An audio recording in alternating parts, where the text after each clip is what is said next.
Hi, what's happening? Y'all? It's your boy Rico from StreetScores, and the Washington Commanders got great news for a lot of the injuries that we have on this team, especially for Marshon Lattimore, Tyler Biadasz, Brandon Coleman, and even Jaden Daniels. Also, I have some stats to show you that Mike Evans is worse versus Marshon Lattimore than you think. From Marshon Lattimore playing on the Saints and Mike Evans being on the Buccaneers, when they've matched up, Mike Evans is even worse than you probably even think it is. We're going to dive into those stats. We have a lot of different things to talk about. Of course, the Washington Commanders seem to potentially be getting healthier at the right time. And on this date in the year 2000, what player rushed for touchdowns on Washington's first two possessions, sparking the team's 27-13 win over the visiting Detroit Lions in an NFC wildcard playoff game, the 1999 season? But before we get into everything, make sure you still follow that like button, still follow the subscription button, and still follow the bell next to that subscription button so you get notification each and every time I release an informative and opinionated video just like this one. Make sure you stay tuned to all of the content. Really appreciate y'all.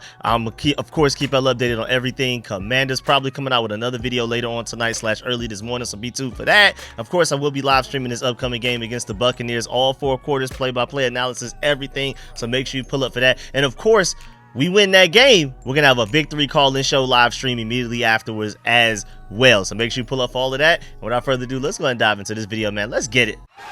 Adam.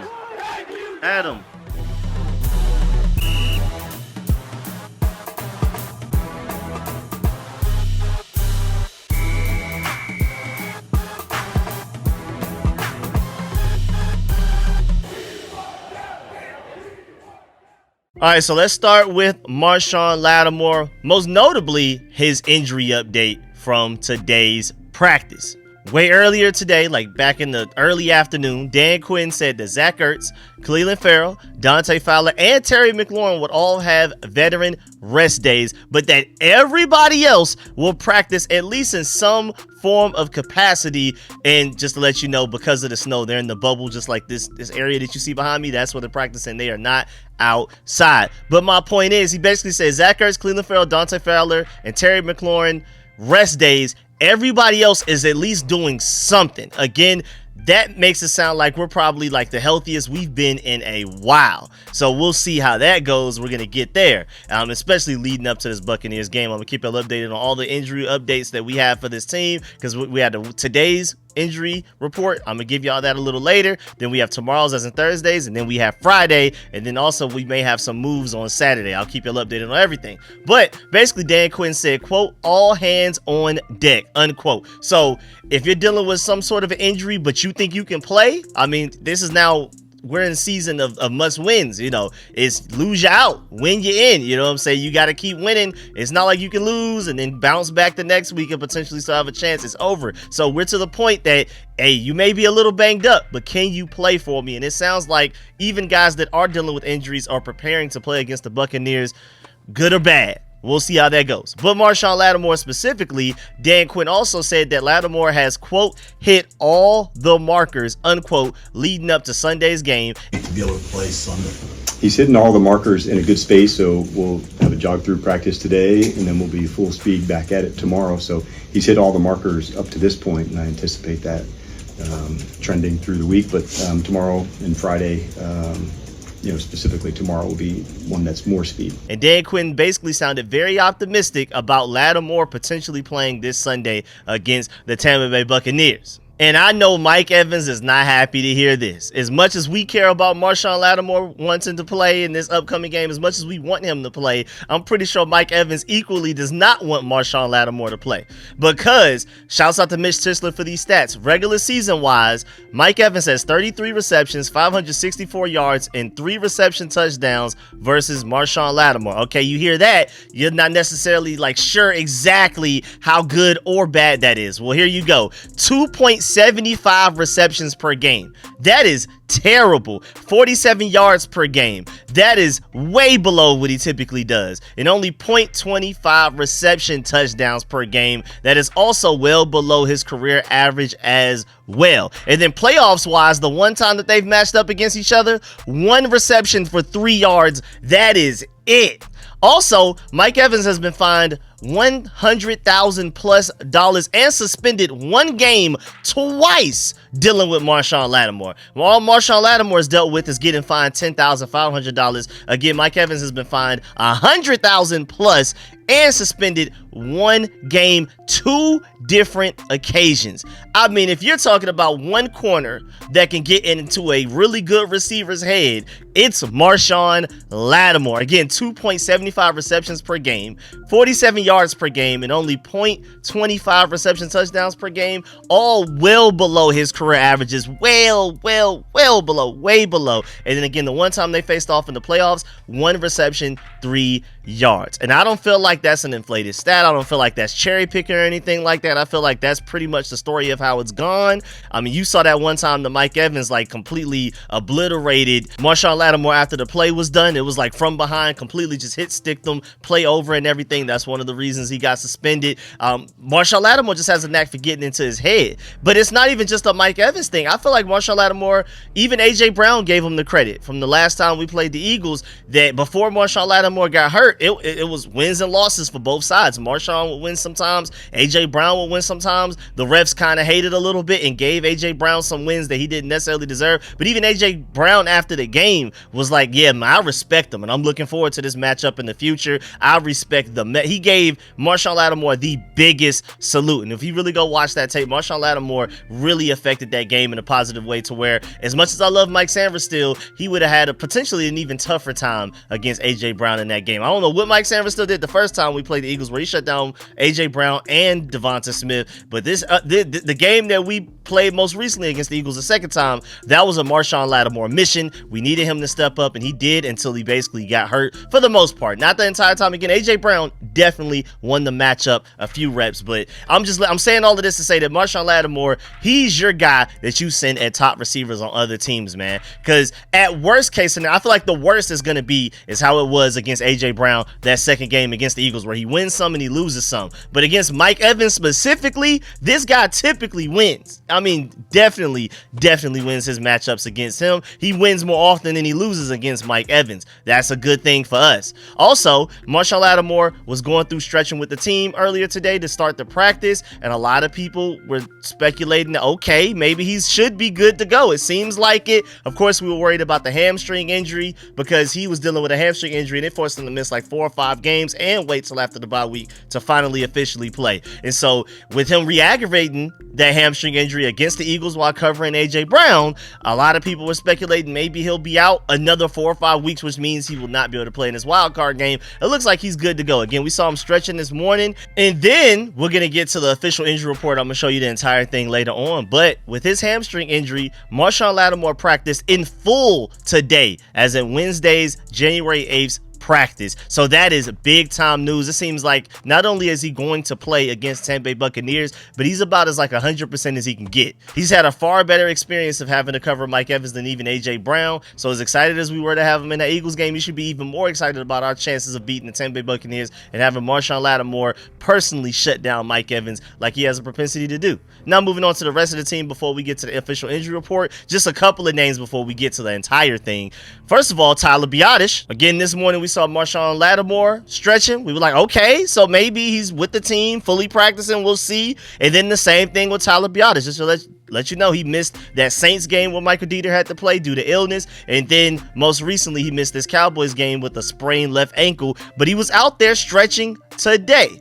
And then Tyler Biadasz after practice said that he will play this Sunday versus the Buccaneers. He said that himself personally, I'm playing. Go ahead and count me in. And then Cornelius Lucas also dealing with a groin injury, who's your backup tackle, whether it be right tackle, left tackle, whatever. If we have an injury to either one, to Andrew Wiley or Brandon Coleman, Cornelius Lucas is your guy that would take their place directly. He's your swing tackle. And he's out there. He was out there stretching with a groin injury. So I was starting to feel a little optimistic. Marshon Lattimore, Cornelius Lucas, and Tyler Biadasz out there practicing with the team and things like that. And so, even beyond the fact that Marshon Lattimore was a full go in practice, recovering from his hamstring injury, Tyler Biadasz with his ankle and Cornelius Lucas with his groin were both limited in today's practice, which now takes me to the full injury report. And I'm not going to lie, to me, them being limited is actually a pretty good thing. I think that's actually a phenomenal thing. That's better than I thought it would be. And again, Tyler Biadasz already told you, I'm playing. So whether he's limited all week, if he's limited just today, but then maybe he's full tomorrow and Friday, he's good to go. We don't have to worry about it. Either way, I believe him when he says, especially, I mean, he declared that he's playing. This wasn't like a questionable, I think I'll play. He's like, I'm playing against the Buccaneers in that wild card game. And then also, I don't know if y'all have noticed, but even Jaden Daniels and Frankie Louvu were also full participants in practice after they both just got hurt in that Cowboys game just a few days ago. Because Jaden Daniels had to leave the game. They pulled him after halftime to throw Marcus Mariota in there due to some type of like leg soreness or something. He's a full participant in practice today, so I'm assuming that he should be 100% ready to go. Nothing to worry about. Same thing with Frankie Louvu. He had a shoulder injury during the game, and then they pulled him. But then he actually ended up coming back into the game and finishing the game. So it definitely seems like he's good to go because, again, he was a full participant as well. And then you even have Brandon Coleman, who also left the game versus the Cowboys, came back in. He's limited. But right now, I'm not going to lie, our injury report has a lot of names on it, but you got to remember, as you can see, 4 of them are rest, and then you have some limiteds, but I'm really optimistic about everybody's chances of making this game. Just the overall team health going into this playoff game against the Buccaneers. I feel like this is arguably the healthiest we've been in a long time, maybe all season. I mean, because if you want to go, I mean, worst case scenario, I guess you have Tyler Biadasz, Jeremy Chin, Brandon Coleman, Jamison Crowder, and Cornelius Lucas, who were all limited in practice. But I'm pretty sure by Thursday or Friday, a lot of those guys, if not all of them, will probably be full participants. And I'm pretty sure that all of these guys will play in this upcoming game against the Buccaneers. And then again, in full, you have John Bates, Jaden Daniels, Marshon Lattimore, Frankie Louvu, Jordan McGee, Quan Martin, and Colson Yonkoff is back. Your tight end, fullback, hybrid, undrafted free agent. We'll see. Highly doubt he plays immediately like against the Buccaneers or anything like that. But that's cool that he's finally recovering from his hamstring injury as well. Now, moving on. Now let's talk about Jaden Daniels while you're looking at some clips of him at practice kind of just chilling. And he even talked about how he's a completely different quarterback compared to what he was week 1. Remember, we played the Tampa Bay Buccaneers week 1 of the regular season. We literally debuted our 2024 season against them. And then now we debut our 2024, I guess, /2025 postseason against them as well. And I say debut because I'm predicting us to win and move on to another opponent after that. More than likely the Detroit Lions if the Philadelphia Eagles end up beating the Packers. Either way, though, Jaden Daniels brought up some good points about like he is a different quarterback from week 1. Remember, week 1, first of all, when he interviewed with Chris Sims a few weeks ago, he said that was the game he was the most nervous in by far. Every other game since then, he hasn't really felt nervous. He said that was like the one game this entire season that he actually felt truly nervous going into that game and like stepping onto the field and things like that. You can kind of see that. Remember, his first NFL career pass was like a pass backwards, like absolute rocket to Brian Robinson unnecessarily. He could have just threw it very softly to him and he would have caught it, but he threw a rocket at him and ended up being dropped. It was technically a fumble. We started like 2nd and 17. Now, Jaden Daniels' first throw was a negative play, technically a fumble backwards, if you want to count it as that. So, I mean, he definitely went into that game with some serious nerves. I mean, he basically threw an 80-yard bomb with as far as like level of intensity as how he threw the ball to like Brian Robinson, who was only like 5 yards back, like 3 yards back, maybe 4 yards to the side from him. Like it was only like a 9-yard throw. He put 80 yards worth of intensity behind the throw. So you could just tell he was nervous. Also back then, when he ran, he wasn't looking up to throw. It was purely just a run. Like you saw that a lot on his tape from LSU. He was definitely more his LSU version of himself against the Buccaneers than what he is currently at the NFL right now, where a lot of people feel like he deserves MVP conversation. He's the obvious and definitive offensive rookie of the year. He's clearly right now a completely different quarterback. That week 1 of him was closer to LSU Jaden Daniels, Heisman winning Jaden Daniels, mind you, but still a lot of errors. Doesn't like to throw over the middle of the field like he did coming out of college. Didn't like to look up while running so he can throw while on the run. A lot of those problems he had in college, he carried those into that Buccaneers game. He's gotten rid of a lot of them, if not all of those problems by now. So I'm sure the Buccaneers don't go into this game. As a Buccaneers fan, I'm hoping that the Buccaneers, do not go into this game assuming that Jaden Daniels will be the same guy that he was week 1 of the regular season, and assuming that what you did last time will work this time. It's not at all. This is a completely different quarterback. I keep saying, I'm not saying Jaden Daniels is literally Tom Brady, but he's Tom Brady-esque when it comes to playing running in the pocket. He runs only if he has to, if he needs to. It's not like it's his first option at all. He prefers to just pick you apart from the pocket. Just picking you apart in zone coverage. You want to run man coverage, you dare to do that, and then he's going to pick you apart that way as well. This is a pocket passer that just so happens to be one of the 3 most athletic quarterbacks in the NFL. That just happens to be like an extra for him. Against the Tampa Bay Buccaneers, he was a running quarterback, but now this postseason game wise, they're about to go against Tom Brady with legs, basically. Hey, Buccaneers, I hope y'all know that all of that blitzing y'all like to do, I don't know if y'all may want to go about it like that. Y'all may have to completely switch up y'all defensive game plan this time around.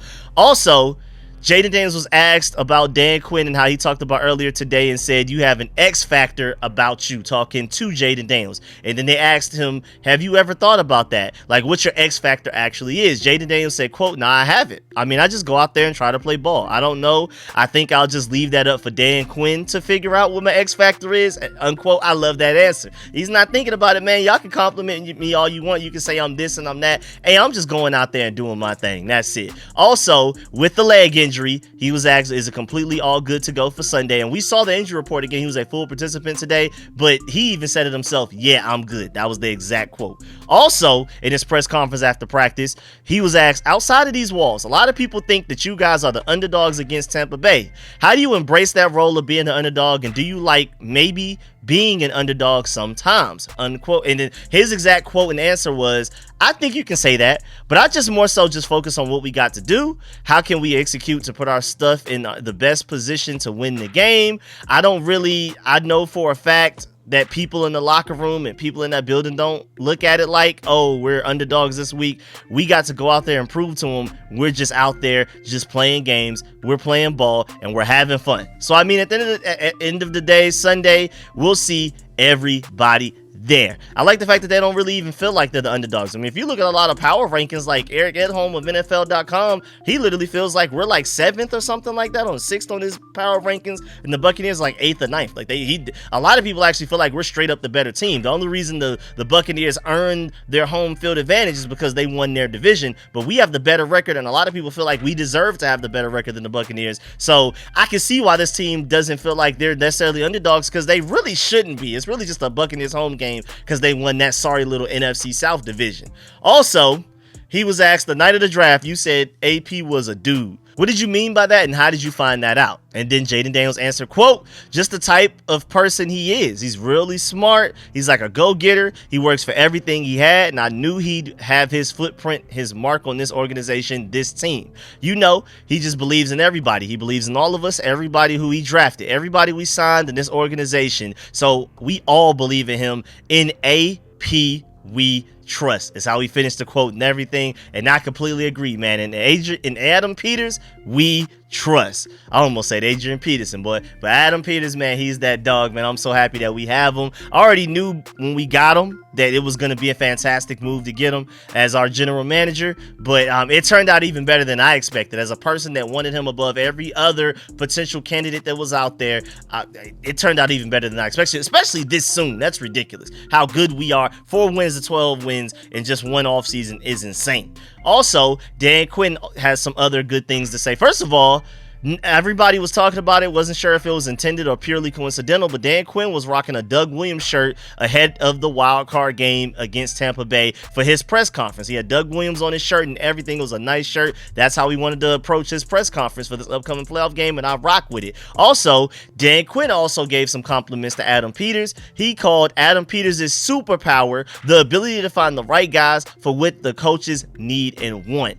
He said, quote, that's harder than it sounds, unquote. He said it takes a lot of time together, communication, etc., all of that. And I think Adam Peters is a genius in a lot of different ways, but I feel like if you had to find like the one thing that he's arguably the best at, you could probably even go ahead and say out of the entire NFL already, is that, man, because this is ridiculous. Also, Dan Quinn said, quote, the second season begins today, unquote, because we are moving into the postseason. He already talked about a few days ago how cool it is that we started our first regular season game against the Buccaneers, and we're also starting our first postseason game against the Buccaneers as well. Again, I'm saying first because I'm expecting us to beat them and keep it pushing and play another opponent. Also, talking about Jaden Daniels, he said there was an X factor about them, about Jaden Daniels. That's why Jaden Daniels was asked that when I just mentioned it earlier in the video. But Jaden Daniels' press conference was actually after Dan Quinn's. Also, outside of the walls of the Commanders team headquarters, many people believe that they are the underdog in this playoff clash against Tampa Bay. And similar to Jaden Daniels, Dan Quinn felt the same way, basically. He said, quote, "The team has earned this right to go fight, and we're going to fight like hell. I'll leave it at that," unquote. Basically the same mentality as Jaden Daniels, but he didn't want to be as wordy as Jaden Daniels. He just said, "We'll show you," basically. We don't feel like we're underdogs, but we'll show you. Jaden Daniels basically gave you as the, some sort of reasons kind of why we don't feel like we're underdogs and things like that, then also back them up with it. But Dan Quinn, the head coach, was like, you're just gonna have to see. We can show you better than we can tell you, type of thing. And then lastly, Dan Quinn also said that he told the players Monday that maybe we're going to change things up in practice this week, maybe work at night. And he said that they looked at him like, what? And then he said, "I'm just BSing you," and basically they're going to keep things the same. But Dan Quinn, I guess, played like a quick little verbal prank on the team, and they looked at him crazy. Like, what you mean we about to start working at? And what kind of stuff is that, type of thing? And I just appreciate the fact that the players were, honest with them. Like, what? Hey, no way. That's what you actually thinking about doing, man. So shouts out to Dan Quinn for even having that type of fun with the team already. Of course, we're a little bit more loose coming into this game. We're playing with house money, man. We shouldn't even technically be here just based off of, Ron Rivera saying it takes 4 to 5 years. Technically, he was right. It's just, it wasn't his 4 to 5 years. It started when he said that, and then it was 4 or 5 years after that, even though he wasn't here. Technically, Ron Rivera wasn't wrong, but, to go from 4 wins to 12 that quickly, man, we are playing with house money. I think Jaden Daniels already being the calm and collected guy that he is. I think as an overall team, we're coming into this game pretty smooth, pretty loose, pretty calm, and things like that. Excited, but I don't think we're going to play really nervous. Again, we're playing with house money,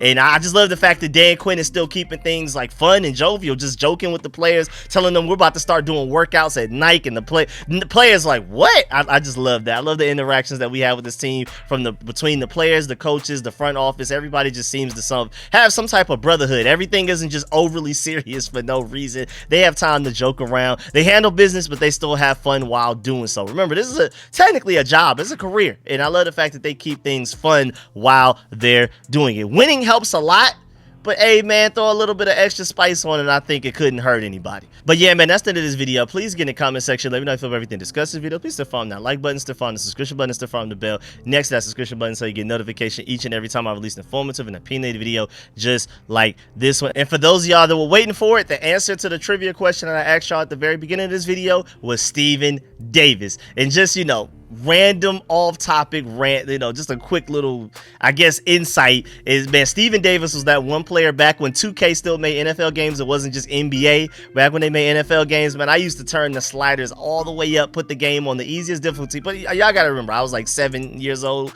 maybe 6 or something like that, and I would just, man, Stephen Davis, I had him rushing for 30 touchdowns a game, man. So that was my guy. I miss Stephen Davis, but I more so remember the video game version of him that I had than actually like seeing him in games and in real life, because again, I was like 6 when I was using them in NFL 2K, maybe even 5, honestly.